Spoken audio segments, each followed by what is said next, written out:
Эфирда яңалыклар вакыты, студияда Лейсан Галиева. Исәнмесез, бүгінгі шығарылышының төп темалары. Бұл шәһәр көлінің суы нормативларга туры келмей һәм шуңа күрә яу итүчеләргә монда су коюны катгый тыела. Су керергә ярамый. Әлмәт күле суы куркынычсызлык нормаларыннан артып киткән. Шундай состояниега килде түшәмнәр. Күпме мебельләр әрәм булды. Ремонт өчен кем түләр? Фәхреддин урамы йортында яшәүче 20 ел дәвамында фатирын баскан су белән көрәшә. Балалар ұшалар, қарамылар, руль артында отырған водительлерға да инде оларға да олай ярдәм берсен. Юл хәрәкәте иминлеген. Әлмәт паркында өлкән буын вәкилләре өчен профилактик чара узды.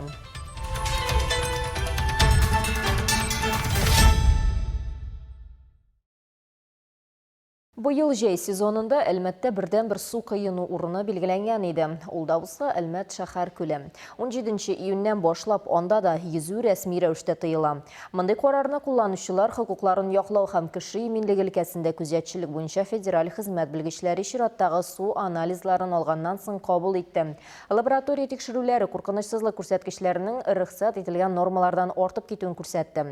Теманы Алсу Ахмәтҗанова дәвам итә.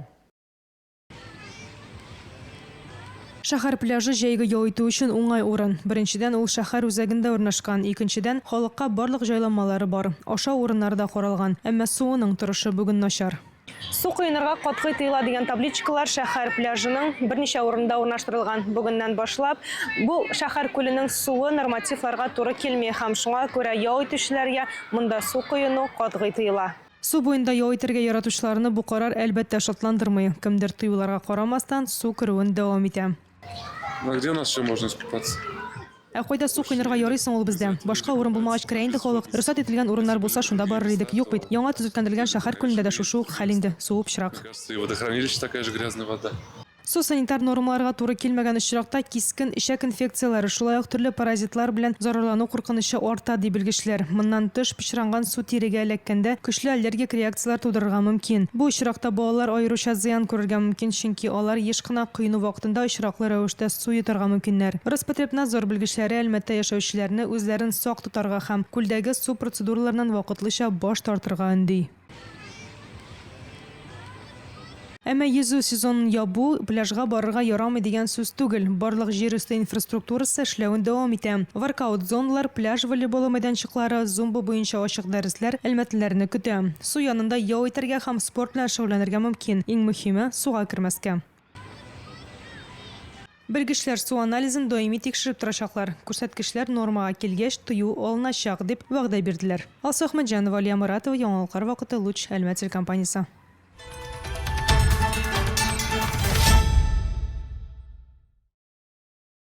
Татнефтә эколог көне традицион рәвештә һөнәри бәйрәм үткәрүгә генә түгел, ачык диалог мәйданчыгына да әверелә.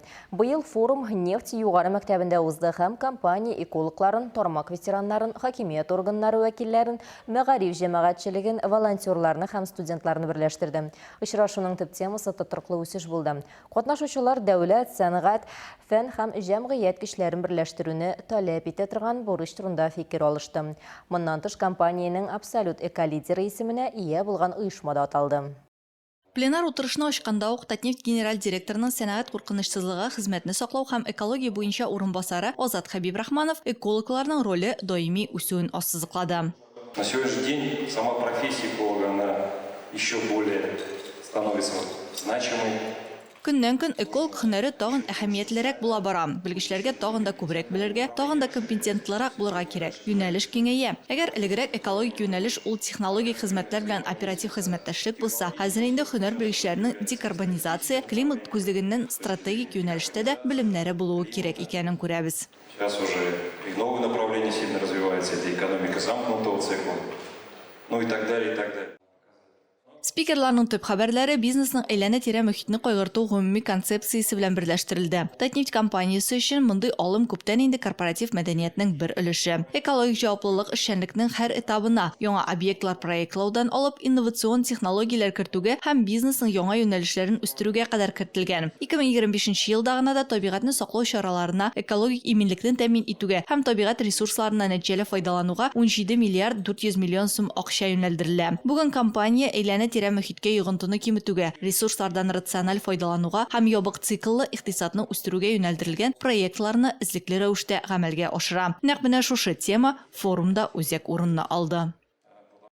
Татнефть на протяжении последних лет признается абсолютным победителем республиканского конкурса «Эколизер». Мы ее проводим в конкурсной группе организаций и индивидуальных предпринимателей за реализацию комплексной экологической программы, охватывающей все предприятия группы компании «Татнефть».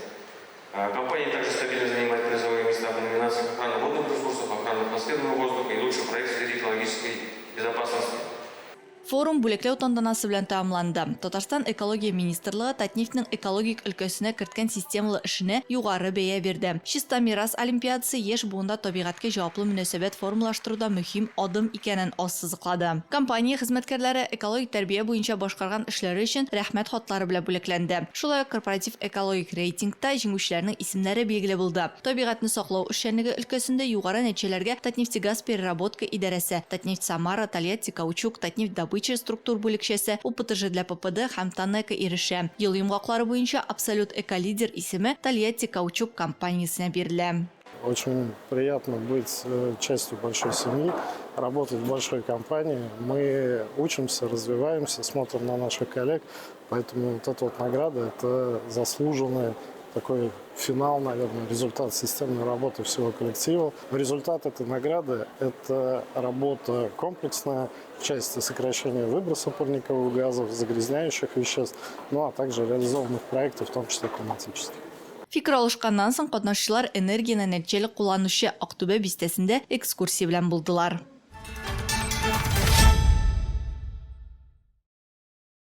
Бисте еллар буе аның фатирын су баса. 20 ел дәвамында жауаплы оешмаларга инде тапкыр сукмак салынса да, бу сорау әле дә булса хәл ителмәгән кала.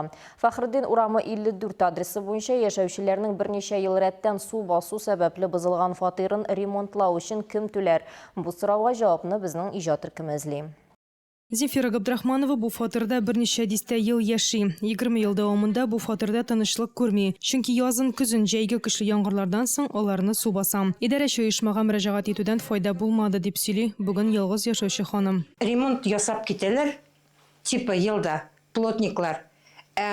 Сразу яз көне обратно шулай. Шушындай состояниега килеп 20 ел берәүле яшәмичә шулай яшибез. Шушы хәтле шундый состояниега килде түшәмнәр. Күпме мебельләр әрәм булды. Зинфира ханым безгә төрле вакытта үтеп кергән су бәласен раслаучы фото-видеоларын, актлар һәм квитанцияларын күрсәтте. Бүген ул көннәрне ханым куркыныч төш кебек искә ала. Күп еллар узгач, 3нче дәрәҗә оешма хезмәткәрләре аның мөрәҗәгатен ишетеп, күп фатирлы йортның түбәсенә сыйфатлы ремонт үткәрәләр. Быел ул беренче тапкыр язны коры фатирда каршы алган. Хәзер алар әйтәләр, что без вот крышаны көйләдек, үй эчендәге барсы сезнең проблема дип. Шушындай состояниега килеп, күпме мебель әрәм булып, күпме түшәмнәр, нинди каян акча алып, күпме абойлар, мин каян ремонт ясарга тиеш, и вообще тиешме? Иптәшем тырышып эшләп шушы квартираны алып, 20 ел эчендә бер тапкырда күрмәде, что түшәм чип-чиста су акмый торган түшәмне. Подъездда да хәлләр шәптән түгел. Видеокадрлардан күренгәнчә, стеналардагы пычрак үтеп кергән суга дәлил. Күп еллар дәвамында зыян күргән стеналар инде җимерелә башлаган. 3нче идарәче оешма мастеры сүзләренчә, подъездда ремонт быел көзгә планлаштырылган. Зинфира ханым 20 ел дәвамында үзенең фатирына ремонт ясый һәм бу әлбәттә үзенең акчасына. Бүген дә аның түшәмен ремонтларга кирәк һәм бу юлы ул идарәче оешмага мөрәҗәгать итеп һәм алардан күпме дә булса акча алып бу ремонтны тәмамларга җыена, ләкин әле җавап ала алмый. Россия Федерациясының Турак кодексы негізінде көп фатирлы йортта яшәүчеләр матди һәм әхлакый зыян өчен компенсация таләп итәргә хокуклы. Моны Гражданлык кодексының 1064 маддәсе раслый. Халыкның хокукларын яклау процессы мөмкин кадәр нәтиҗәле булсын өчен түбәндәге эш алгоритмы кирәк. Беренчедән, фиксациялы һәм документлаштыру. Рәсми акт төзү өчен шунда ук идарәче оешмага мөрәҗәгать итү кирәк. Вакыйгадан соң 10 сәгать үткәнче. Икенчедән, барлык бузылган милекне фото яки видеога төшерү мөһим. Киләсе этап ул бәйсез экспертиза. Тиешле лицензиясе булган белгечләрдән зыянны бәяләү турындагы хисапка заказ бирү сорала. Һәм иң мөһиме мөрәҗәгатьләрне язып бару. Кабул итү билгесе булган барлык язма гаризаларның күчермәләрен, шулай ук скриншотларны яки гаризаларның номерларын сакларга кирәк. Зефира ханым бүген бу барлык этапларны үтеп суд юлында йөри. Алсу Ахмаджанова, Алия Муратова, Яңалыклар вакыты, Луч, Әлмәт телекомпаниясе. Қолабызда біздің ишек алды республика программасы бойынша тізіклендіру эшләре дәвам итте. Район башлыгы матбугат хезмәте хәбәр иткәнчә, Галиев урамындагы ишек алдында инде төп эшләр тәмамланган. Бирдә яңа асфальт җәелгән, яктырту баганалар монтажланган һәм кече архитектура формалары урнаштырылган. Тиздән подрядчы оешма эшчеләре балалар һәм спорт мәйданчыкларын урнаштыруга керешәчәк диелә хәбәрдә.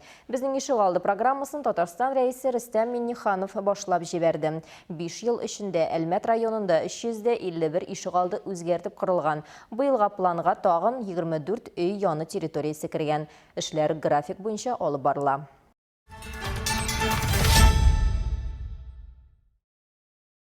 Бүген иртән шәһәрнең өлкән буыны Татарстан нефтенә 60 ел исемендәге шәһәр паркында җыелды.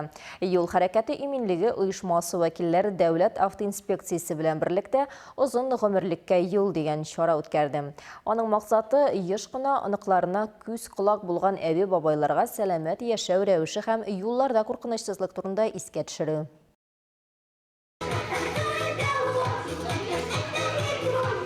Мускулларны жылтып алдылар да спорт эстафетасына тезелеп бастылар. Өлкән яшьтәге апа-абыйлар булуларына карамастан импульс клубы ветераннары тиз генә каршылыклар полосасын үтте, уенчык машина йөртү осталыгын һәм яхшы координация күрсәтте. Хәрәкәт ул тормыш, ә куркынычсыз хәрәкәт ул озын гомерле тормыш лозунгы ярышның төп девизына әйләнде. Физик разминкадан соң акыл өчен гимнастика башланды. Биремнәрнең берсе ребуслар шишу иде. Менә шундый табышмакларны шишеп, катнашчылар юл йөрү кагыйдәләренә бәйле сүзләрне шиштеләр. Активистлар юл хәрәкәте кагыйдәләренә бәйле квиз узды. Ветераннар табышмаклар шиште, базалардан юл билгеләре җыйды һәм инспекторларның мәкерле сорауларына җавап бирде. К сожалению, статистика дорожно-транспортных происшествий не радует. Кызганычка каршы юл транспорт хәрәкәте статистикасы куандырмый. Юл транспорт хәрәкәтләре саны һәм яралылар саны кимесе дә, үлүчеләр арта. Шуңа күрә җәяүләргә дә пассажирларга да кагыйдәләрне искә төшерү мөһим. Аеруча пассажирлары булган машина йөртүчеләргә. Алар үз гомерләре өчен генә түгел, машинадагы кешеләр өчен дә җаваплы. Если у них в автомобиле пассажиры, чтобы они сами свою жизнь сохраняли. Лилия Миңнебаеваның шундый актив булуының сере көндәлек зарядка һәм эш оныгы белән ныклы элемтәдә булуында. Алар белән шәһәрдә дә, авылда да вакыт үткәргәндә хәзер тагын да игътибарлырак булачакмын дип уртаклаша. Балалар белән урамда йөргәндә бөтен вакыйгаларны бөтенесен балаларга аңлатырга кирәк. Дөрес юлны чыгарга, якка карарга, самокатчиклар күп. Балалар ушалар, карамыйлар, руль артында утырган водительләргә дә инде аларга да алай ярдәм бирсен. Самокатчиклар күп инде. Каникуллар башлангач, нәкъ менә әбиләр һәм бабайлар еш кына балаларның төп юлдашына әйләнә. Балалар өлкәннәрнең үз-үзләрен тотышын кабатлыйлар. Шуңа күрә юлны аркылы чыкканда яки велосипед белән идарә иткәндә әбиләр һәм бабайлар икеләтә игътибарлы булырга тиеш дип саный Зөлфия Шишкина. Үзе дә Казандагы оныгына еш кына кагыйдәләрне искә төшереп тора. И дети сейчас и на велосипедах, и на самокатах выскакивают на проезжую часть. Столько аварий, вот смотришь, сердце прям разрывается. Переживаешь за детей, за внуков. И самим тоже уже возраст, надо быть внимательнее. Спорт дәрте һәм иптәшлек рухы паркта үзенчәлекле атмосфера тудырды. Бу көнне барысы да җиңүче булды. Һәр катнашучыга истәлекле бүләкләр тапшырылды. Алсу Нуриева, Алия Муратова, Яңалыклар вакыты, Луч Әлмәт телекомпаниясе.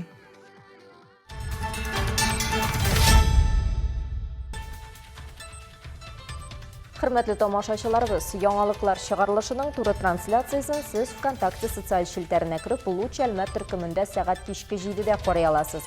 Безнең иң кызыклы сюжетларыбызда рәсми аккаунтларыбызда урнаштырыла. Моннан тыш сез үзегез дә яңалыклар, актуаль вакыйгалар һәм проблемалар белән уртаклаша аласыз. Моның өчен экраннарыгыздагы сылтама буенча күчәргә мөмкин. Төбәгебез өчен сыйфатлы һәм мөһим яңалыкларны бергә булдырыйк. Бүгінге шулар иде, мен Лейсан Гариева һәм монтаж операторы Булат Усманов. Сезнең белән саубуллашабыз. Исән сау булыгыз.